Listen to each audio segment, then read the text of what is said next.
할렐루야. 주 예수님 은혜 안에서 평안하셨습니까? 기도하겠습니다. 우리를 사랑하시는 자비로우신 하나님 아버지, 감사합니다. 모든 존귀와 영광과 감사와 찬송을 우리 성삼위 하나님께만 돌립니다.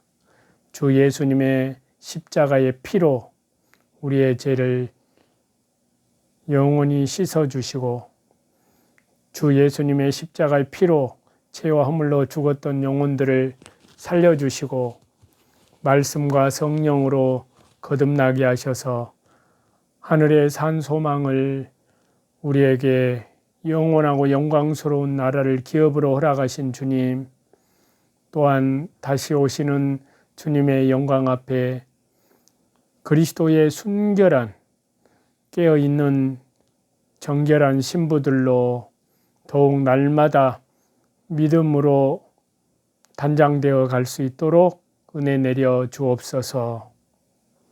특별히 주님의 재림의 때가 가까운 이때에 주여 더욱 오직 오늘도 나를 부인하고 나의 십자가 지고 주님만 바라보며 나아갈 수 있도록 은혜 내려 주옵소서. 더욱 주님을 위한 고난과 주님을 위한 핍박과 많은 환난을 당할지라도 항상 하나님께서 순종하는 백성들에게 함께 하심하고 하신 주님, 우리 주 예수 그리스도 이름으로 모든 선한 싸움에서 승리할 수 있도록 함께 하심을 감사드리며, 또한 우리의 믿음이 날마다 말씀과 기도로 성령님으로 더욱 성장해 갈 수 있도록 은혜 내려 주옵소서. 예수님의 이름으로 기도드리옵나이다. 아멘. 오늘은요, 시편 52편에서 55편 말씀인데요. 시편 55편 말씀을 보고자 합니다. 이 시편 55편 말씀은 배반당한 자의 탄식과 구원의 호소를 말씀하고 있는데요. 그래서 시편 55편은 다윗이 왕으로 있을 때 약 32년 정도 지난 BC 979년경에 발생한 바로 아들 압살롬과 자신의 모사였던 아히도벨 반역 사건을 배경으로 하여 쓴 비탄의 시라고 할 수 있습니다. 그래서 이 말씀은 일반적으로 탄식, 간구, 찬양의 요소로 구성이 된 전형적인 비탄의 시들과는 달리 여기 시편 55편 1절부터 마지막 전 구절에 걸쳐서 절절히 다윗 자신의 친아들로부터 그리고 자신의 모사로부터 배반당한 다윗의 쓰라린 심정과 죽음의 위기 앞에서 부르짖는 절망에 가까운 탄식이 주요 내용을 이루다가 마지막 이 말씀 끝부분에서 간단하지만 다윗의 굳은 결의를 담은 여호와 하나님을 의지하는, 우리 주 예수 그리스도를 의지하는, 성삼위 하나님을 의지하는 신앙의 고백이 제시되어서 말씀하고 있습니다.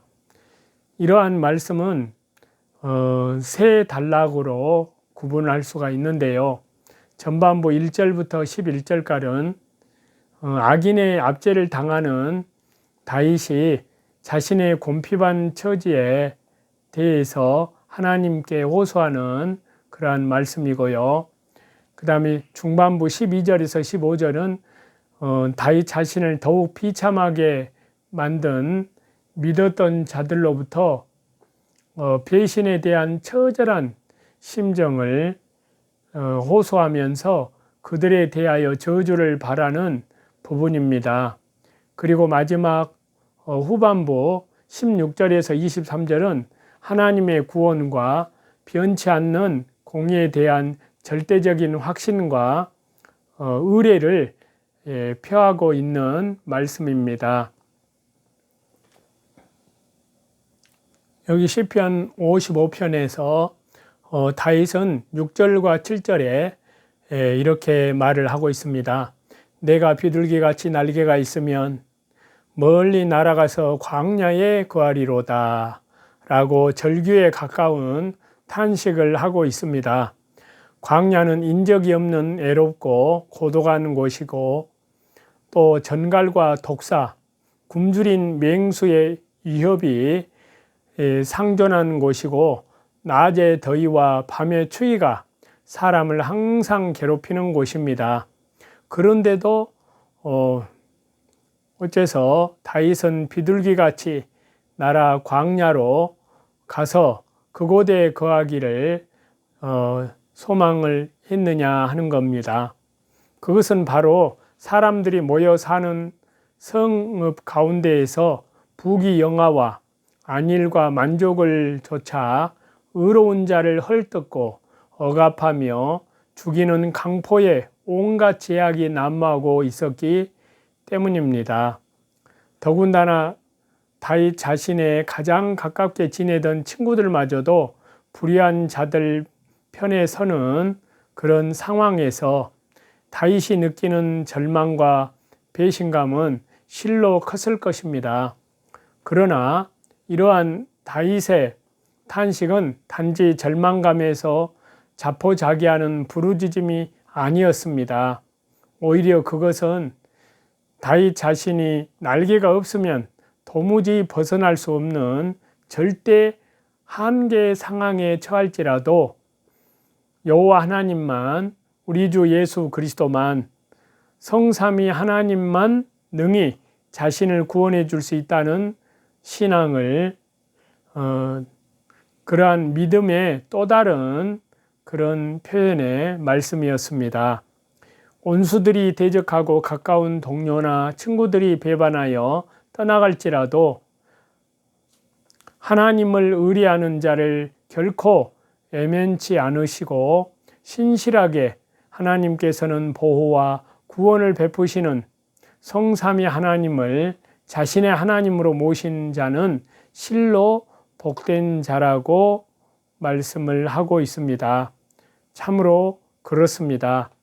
탄식과 인생의 모든 짐을 다 맡길지라도 넉넉히 받아주시는 성삼위 하나님, 우리 하나님, 우리 주 예수 그리스도 성삼위일체 우리 하나님만이 성도의 기쁨과 소망의 근거가 되시기 때문입니다. 우리 속담 가운데 믿는 덕에 발등 찍힌다는 말은 배신에 대한 적절한 표현 같습니다. 일생 동안 남을 배신하지도 당하지도 않고 산다면 얼마나 좋겠습니까? 그렇지만 인간의 속성이 악하고 이권에 따라서 삶의 모습을 달리하려는 사람들이 있는 한 배신은 계속됩니다. 안타깝게도 그리스도인이라고 해서 항상 올바르고 정직하게만 사람을 대하는 것은 아닙니다. 그러나 분명히 유념해야 할 것은 그리스도인의 배신 행위는 하나님과 이웃의 마음을 더욱 아프게 한다는 사실입니다. 그래서 여기 시편 55편 말씀을 통해서 배신하는 사람들의 특성을 살펴보므로 이 말씀을 거울 삼아서 배신하지 않는 성도의 삶의 믿음으로 삼고자 합니다. 자, 그래서 배신하는 사람의 특성을 보면 첫 번째는 하나님을 두려워하지 않는다는 겁니다. 배신하는 사람의 특성 두 번째는 마음이 강팍하다는 것입니다. 그리고 배신하는 사람의 특성 세 번째는 이기적이라는 사실입니다. 먼저 하나님을 두려워하지 않는데요. 캄캄한 어둠을 붉은 빛으로 서서히 물들이며 아침을 여는 일출 광경을 볼 때면, 끝없이 펼쳐지는 파란 하늘과 바다를 볼 때면 우리는 창조주 하나님의 위대하심에 감탄하다 못해 두려움마저 느끼게 됩니다. 그리고 그러한 하나님께서 보잘것없는 우리 인간을 사랑하셔서 하나님께서 하나님의 목숨을 십자가에 죽는 데까지 내어주셔서 우리를 구원해 주신 그 놀라운 사랑, 그리고 우리를 끝까지 돌보신다는 사실에 더욱더 놀라게 됩니다. 그렇습니다. 우리가 도무지 측량할 수 없는 하나님은 그 권능이 지극히 크시기 때문에 우리는 성삼위일체 우리 하나님을 경외하지 않을 수 없습니다.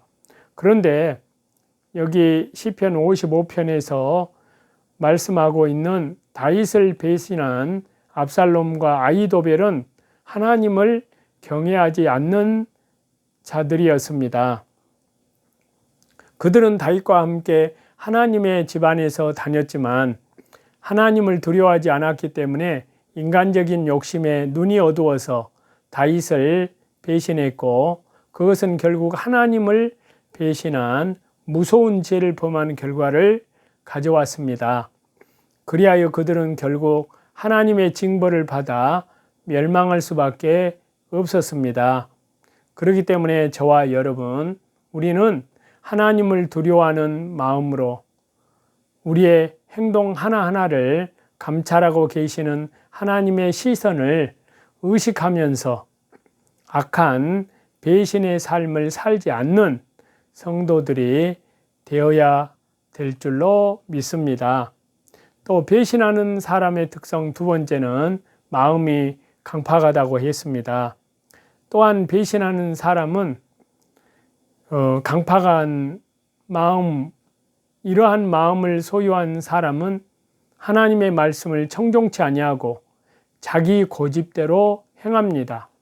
그리고 죄를 범하는 데 있어서도 마음의 찔림을 받지 않고 오히려 악을 도모합니다. 그는 하나님의 선하신 뜻을 무시하고 자기 편리한 대로 하나님의 말씀을 왜곡시키고 바꾸려고 하는 자입니다.